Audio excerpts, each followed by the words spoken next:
চট্টগ্রামে কাজীর দড়ির এই বাসার ছাদে ক্রিকেটে হাতে খড়ি ড্যাশিং ওপেনার তামিম ইকবালের। যৌথ পরিবারে বেড়ে ওঠা তামিম আজ বাংলাদেশ ক্রিকেট দলের অন্যতম ভরসা। বিশ্বকাপে টাইগারদের ভালো শুরু এনে দেওয়ার দায়িত্বটাও এখন তার হাতে। তামিম আর পুরো বাংলাদেশ দলকেই শুভকামনা জানালো তার উত্তরসূরিরা। মাত্রই ফিরলেন ইনজুরি থেকে, কিন্তু প্রস্তুতি ম্যাচে পাকিস্তানের বিরুদ্ধে 81 রানের ইনিংসটা ভরসা যোগাচ্ছে তামিম ইকবালের বড় ভাইকে। আমি খুব টেনশনে ছিলাম ও ইনজুরির পর পাকিস্তানের সাথে কেমন খেলবে, বাট একটা ভালো বোলিং অ্যাটাকের এগেনস্টে খুব ভালো ব্যাটিং করেছে, এটাতে আমি অনেক কনফিডেন্ট। আশা করি ওর সামনে খুব ভালো করবে। আমার জাস্ট কনসার্ন যেন ওর ব্যথা ইনজুরিটা যেন না বেড়ে যায়।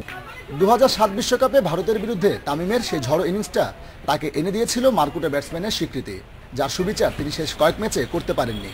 তবে এবারের বিশ্বকাপে তামিম আবারও ফিরবেন নিজের চেনা রূপে, এমন স্বপ্ন পরিবারের সদস্যদের।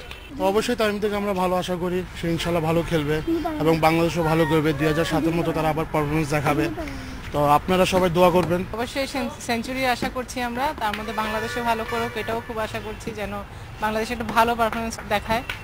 শুধু তামিমের পরিবার আর চট্টগ্রামবাসী নয়, পুরো দেশের ক্রিকেট প্রেমীরাই এখন এই বাঁহাতি ওপেনারের ঝড়ো ইনিংস দেখার অপেক্ষায় প্রহর গুনছে।